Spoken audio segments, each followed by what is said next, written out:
Clear हुआ। अब इसके बाद आते हैं, सर हम लोग चाहते हैं क्या, फोर्स निकालना, कहां पे, 3 पर निकालना, किसके कारण, 2 पे के कारण। तो सर यहां पे फिर से लिखेंगे F32, इसका डायरेक्शन किधर होगा, तो 2 से 3 की तरफ, तो 2 किधर, ये है, 3 की तरफ इधर, तो सर इसका भी डायरेक्शन इधर ही हो जाएगा। तो मेरा F31 का भी डायरेक्शन, 32 का भी डायरेक्शन इधर ही हो गया। तो देखिए सर, क्या सर आप लोग कुछ एक फील कर रहे हैं कि देखिए इधर 5 न्यूटन एग्जांपल ले रहा है, इधर ही भी 5 न्यूटन, दोनों 5 न्यूटन सेम डायरेक्शन में। Is it possible to add this two quantity makes a zero, not, never. क्या ये पॉसिबल है कभी भी कि दोनों क्वांटिटी को जोड़ के जीरो ला सके, नहीं ना हो सकता। तो सेम चीज है कि ये वाला कंडीशन नहीं हो करेगा, तब जीरो आ ही नहीं सकता, तो जीरो नहीं कंडीशन, तो इसकी वजह से हम लोग इसको कैंसिल कर देंगे। सिमिलरली जैसे यहां पे हुआ वैसे यहां पे होगा, तो सेम पॉइंट भी कैंसिल हो जाएगा, इसके माने इस दोनों पॉइंट पर होगा ही नहीं सवाल में। क्लियर हुआ। तो आप क्या सोचोगे तब, इसके माने क्या हुआ कि the third charge should be क्या, placed in between Q1 Q2, मतलब क्या हुआ, तीसरा चार्ज होगा हमेशा और हमेशा इस दोनों के बीच में होगा। अब कहेंगे कैसे सर, क्योंकि फिजिक्स पढ़ रहा है, कोई लॉजिक तो पढ़ नहीं रहा है, तो सबका क्यों और कैसे का जवाब होना चाहिए। तो सर आप जैसे इसमें डाले, तो देखिए Q3 निकालना है, Q3 निकालना किसके कारण, Q1 के कारण। तो देखिए सबसे पहले हम लोग F31, सर F31 एक फोर्स है, जिसका मतलब क्या हुआ, फोर्स ऑन 3 ड्यू टू 1, या हम कह सकते हैं force on 3 with respect to 1। Sir तो force on 3 with respect to 1, इसका डायरेक्शन किधर होगा, तो सर 1 से 3 की तरफ होगा, किधर से होगा, 1 से 3, तो 1 ये है, 3 ये है, तो इसका डायरेक्शन इधर होगा। मतलब क्या हुआ, F31 का डायरेक्शन इधर। क्लियर हुआ। अगर तुमसे पूछा जाएगा सर इसका मैग्नीट्यूड क्या होगा, तो आप मैग्नीट्यूड बताओ कैसे, तो हम लोग का तो यही दो चार्ज हम लोग कंसीडर कर रहे हैं।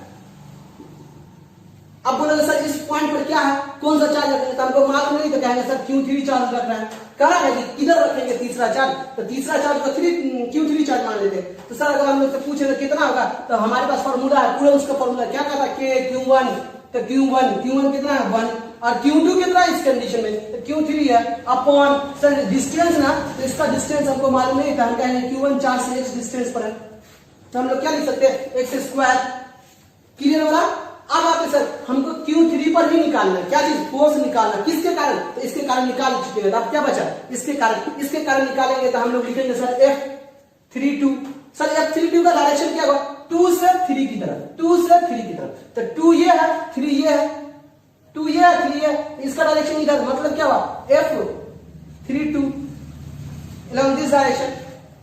अब जब along this direction हुआ, इसका अगर हम लोग मैग्नीट्यूड कैलकुलेशन करेंगे, तो फिर न्यूटन लॉ लगाएंगे, तो K Q3 और क्या Q2 अपन दोनों का बीच का डिस्टेंस ना, तो देखिए तो ये x डिस्टेंस है, ये पूरा डिस्टेंस कितना था, तो सर पूरा डिस्टेंस क्वेश्चन में क्या होता 10 सेंटीमीटर, तो ये कितना बचा, तो मेरे पास कितना बच गया 10 माइनस एक्स। क्लियर हुआ। मतलब क्या हुआ, यहां से यहां का दूरी कितना हो गया 10 माइनस एक्स, तो उसको हम लोग क्या करेंगे, स्क्वायरिंग करेंगे।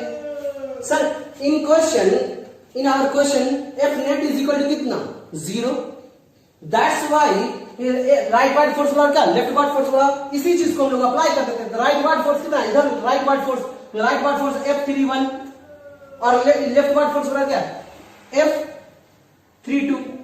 हम लोग इसको सॉल्व करेंगे, सवाल को बना लेंगे। सर देखते हैं कैसे कैसे सवाल को सॉल्व करते हैं। तो Q1 Q2 और Q1 Q2 की जगह पर क्या, यहाँ पे क्या हो जाएगा चार्ज 3, Q3 हो जाएगा, क्योंकि इस दोनों के बीच का फोर्स पूछा जाएगा। तो Q1 तो Q1 ही है, Q2 कितना है यहाँ पे 3 है, तो हम लोग क्या कर सकते हैं Q3 अपॉन सर इस दोनों का बीच का डिस्टेंस कितना था एक्स स्क्वायर, इसी को कंपेयर कर देते हैं हम लोग यहां से, फिर K ये वाला चीज देखो कितना निकला, K Q3 Q2 upon what 10 minus x का होल स्क्वायर। आई थिंक कि आपको वहां से नजर आ रहा है, नहीं आ रहा तो चलो आ रहा है, तो इस चीज को हम लोग देखते हैं। तो हम लोग इतना चीज से सीख पा रहे हैं, सीखने के बाद हम लोग जानते हैं। तो इस क्वेश्चन का आप जरूरत नहीं है, इसलिए क्वेश्चन को मिटा के इसको हम लोग सॉल्व के प्रोसेस में जा रहे हैं। देखिए तो आप लोग क्या कर सकते हैं इस क्वेश्चन को बनाने के लिए, अब अपना प्रोसेस डालते हैं Q1 Q3 upon x square is equal to Q3 Q2 upon 10 minus x square.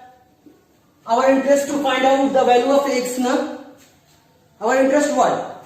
We are interested to find out the value of x na. That's why we cancel k, Q3 Q3, putting the value of Q1 and putting the value of Q2.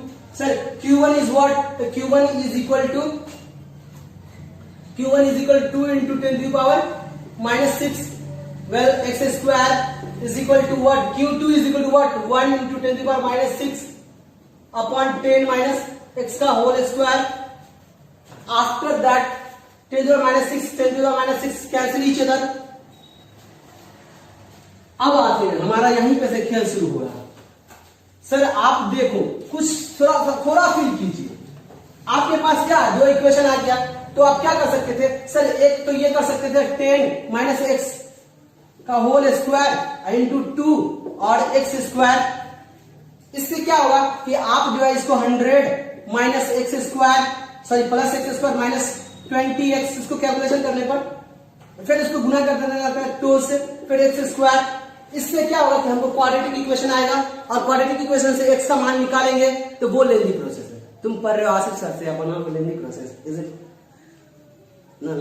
इसलिए हमने इस चीज को नहीं लिया, तो ये process तो हम लोग ले ही के लिए चलेंगे, क्योंकि हम मेरे पास क्या, हम थोड़ी मैथ एग्जाम देने जा रहे हैं, मैथ एग्जाम देने जा रहे हैं जो हम इस प्रोसेस को हम पढ़ रहे हैं क्या, फिजिक्स पढ़ रहे हैं। हमको चाहिए क्या, एकदम शॉर्ट ट्रिक, इजी बात। तो इसी चीज को सॉल्व करोगे तो आपको एक पढ़ना चला जाएगा, मे बी सॉल्व भी नहीं होगा आपसे। तो आप क्या करोगे, इस क्वेश्चन को बनाने के लिए आप कर्सा क्या करते हो कि इसमें क्या करते हैं, अब square root on both side कर देते हैं। इसमें square root on both side, तब इसमें क्या करते हैं, square root on both side जैसे करेंगे तो आप क्या लिख सकते हैं, root under 2 upon x square is equal to root under 1 by 10 minus x square.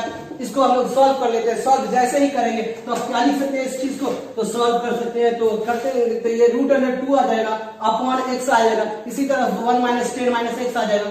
Clear? After that हम लोग क्या करते हैं, क्रॉस मल्टीप्लीकेशन, इसको यहां ले जाते हैं, इसको यहां ले जाते हैं। तो ये क्या लिख सकते हैं, root under 2 into 10 minus x और is equal to x. Sir इसको हम लोग कहते हैं root under 2 into 10 minus root under 2x is equal to x. Sir root under 2 का मान होता है कितना, तो आप सब याद करें 1.414, तो इसके लिए हम लोग देख सकते हैं 1.414 इंटू 10, हम लोग एक ही दो ही डिजिट तक लेके चलते हैं, तो 10 minus root under 1.414 that is x is equal to x। Sir आप क्या करोगे, इसको उधर ले जाओगे तो ले जाओगे तो जुड़ेगा कैसे, तो आप क्या लिख सकते हो जुड़ने के बाद, तो सर देखो तो x में इसको जोड़ना है तो क्या लिख सकते हैं, x मतलब 1 तो 2.41x is equal to what. Sir इसको मल्टीप्लाई करेंगे तो 14.1 आफ्टर दैट वी इस तरह से अपन लोग चलते हैं तो 2.4 इसको इससे गुना करने के बाद इससे फिर उधर ले जा रहे हैं तो +1 तो 2.41 ठीक है। तो आप लोग कैलकुलेशन करते हैं, तो इसको कैलकुलेशन करेंगे तो क्या लिखेंगे, x का मान देखिए यहाँ पे आप कैलकुलेशन करने के बाद आप ये लिख सकते हैं, ये हमारा आंसर हो गया। अब चूंकि हमको कैलकुलेशन करना है तो देखिए ना, ये 2.5 है, ये 14 है लगभग में, तो 2.5 का कितना, तो सर आप इसको लिख सकते हैं, अगर कैलकुलेशन कीजिएगा तो क्या लिख सकते हैं 5.85 जिसको लगभग क्या लिख सकते हैं 5 into 5.9 centimetre. This is our answer. इसका मतलब क्या हुआ कि सर आपका डिस्टेंस कितना है, डिस्टेंस x कितना है 5.9 सेंटीमीटर। कहां से सर, तो देखो फिगर आप बनाते हैं लोग, ये मेरा Q1 था, ये मेरा Q2 था, ये वाला चीज था, यहाँ पे हम माने थे चार्ज, क्या चीज चार्ज माने थे, Q3 चार्ज माने थे। सर ये दूरी ना x था, तो कहेंगे सर कि मेरा जो है डिस्टेंस कितना, कहां पे रखेंगे 5.9 पे, फ्रॉम किस साइड से, तो 2 इंटू 10⁻⁶ कूलम चार्ज की तरफ से। अगर तुमसे यही पूछा जाए कि नहीं क्यों, मतलब कि इससे कितना दूरी होगा, तो तुम बताओ ये 10 था ना, तो 10 में से इसको घटा देंगे तो यही वाला मेरा डिस्टेंस पे हो जाएगा, मतलब हमारा इसमें से इसमें घटा देंगे ये वाला डिस्टेंस हो जाएगा। आपको इतना क्लियर हुआ, आई होप आपको समझ में आएगा। फिर भी आपको नहीं समझ, आई थिंक ऐसा हो ही नहीं सकता कि नहीं समझ, मेरा स्टूडेंट नहीं समझे ऐसा नहीं मुमकिन है। फिर भी अगर लगे कि नहीं तो हमको फीडबैक में दीजिएगा, तो हम आपको क्लियर कर देंगे। Thank you.